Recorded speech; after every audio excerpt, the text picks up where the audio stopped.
Is the truth of what is at the center of Warworld more than even the great Man of Steel himself can handle? Well, let's hop into the pages of Action Comics issue number 1043 as the Warworld Saga continues. So then, as we join the book, Superman and his slave Rebellion continue to wash over Mongul's kingdom, winning victory after victory. Hell, Clark has even upgraded his wardrobe as the unbloodied sword of Warworld, incorporating a lot more blue and red. He's also keeping a journal too, reminding himself what he's fighting for, namely the chance to return to John and Lois back on Earth. Today on the Rebels' agenda is taking down Teacher and rescuing Manchester Black from Mongul's own chief mad scientist. Teacher, we discover, had actually been keeping Manchester Black as his own personal test subject following that big battle in the arena, and now he hopes to turn this guy's darkest nightmares into weapons to destroy his friends and teammates. Wouldn't you know it, even someone as wise as Teacher, though, has no idea just how much steam Superman and this rebellion is picking up. They attack him in his most inner sanctum, and even manage to bring down his strong right hand and other member of Mongul's elite, the Orphan. Superman and his team admit the last time they fought the Orphan, they made the mistake of fighting it like it was one creature, when in reality it's actually two, the weird fetus thing inside and Darling the robot. Why they even seek to imply that this strange orphan creature is actually how the Warzoons managed to create their orphan box technology, meaning he's probably going to be important later. Now, while all of this is going on, Lord Mongul is directing his Warzoons to completely dismantle the mysterious necropolis at the center of the planet, the idea being that the rebels are hiding out here somewhere, and that he can mine for valuable Genesis energy all at the same time. Unfortunately, Mongul's strange, mysterious, cloaked benefactor tries to talk him out of it, saying that he doesn't really know what's at stake with the necropolis and this Genesis energy, which only causes him to earn the wrath of Mongul, who admits that things only started really going bad for him with Superman once this mysterious cloak guy started whispering in his ear. The Mongul, that is, says that if he hopes to win this war and crush this rebellion, he's going to need more slaves, but also more bigger weapons. And for that, the Mongul, that is, actually has a plan. He's going to attack a friendly farming planet that just so happens to be under the protection of Theros and the United Planets. It had actually been a bit since we've seen Theros. You'll remember that he's the chairman of the United Planets who tried really hard to stifle Superman's own mission to Warworld, and now we see just how truly spineless he is. In an attempt to try and keep the peace, Theros is eventually browbeaten into giving Mongul a fleet of brand new autonomous Thanagarian warships. Ships that apparently had been built for the sole purpose of defending the United Nations of planets from Warworld and Mongul should they attack. Now they're literally handing them over to him. Well, it's nice to know space politicians suck as much as real politicians, eh? Hey, topical.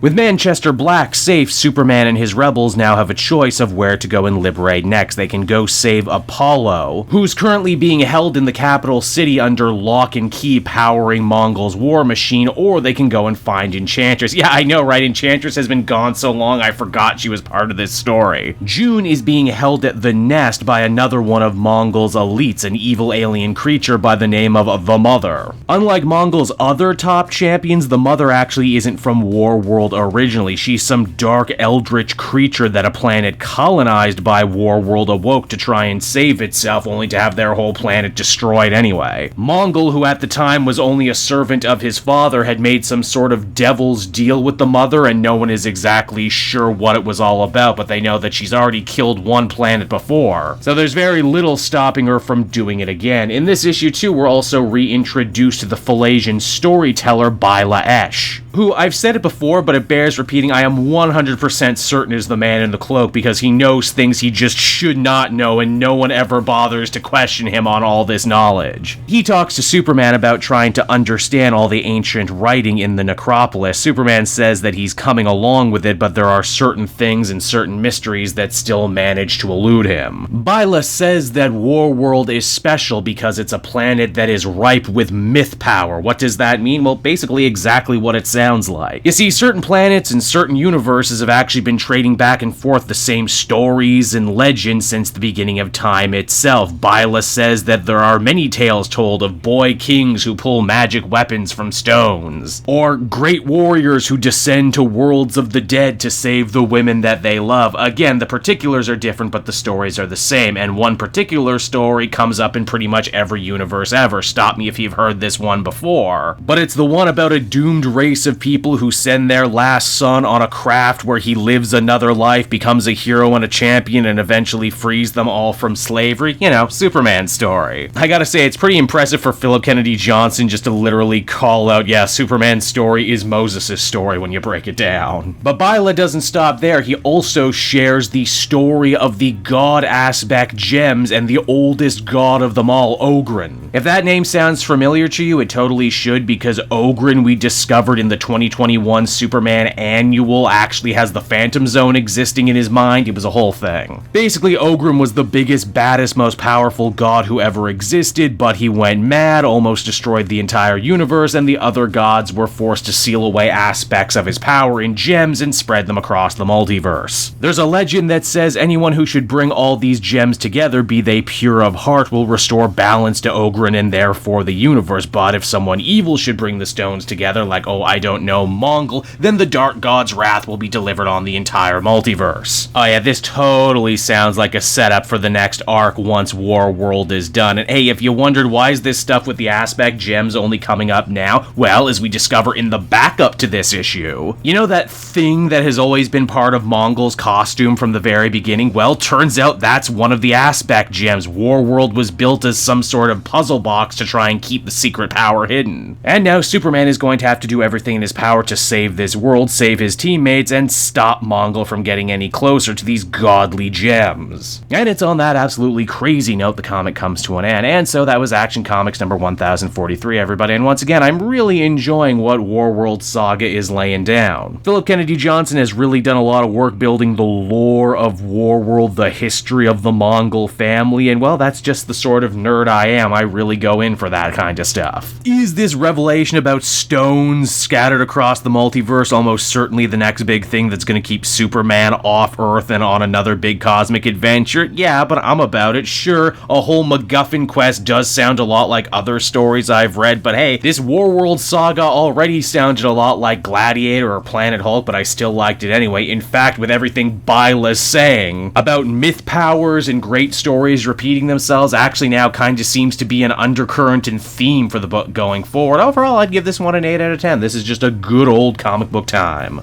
Hey there everyone, Kate Joel again, and I just want to thank you so much for watching to the end of the video. It means a lot to me. And hey, if you enjoyed the book I covered in this issue and want some comics of your own, might I recommend Book Depository? It's my #1 place for shopping for comic book trades. You get a great price, and if you use my link down in the description, you'll actually be helping me out at the same time. You get something, I get something, everybody wins, right? So until next time everyone, I've been Joel, and I will see you in the next video. Bye-bye.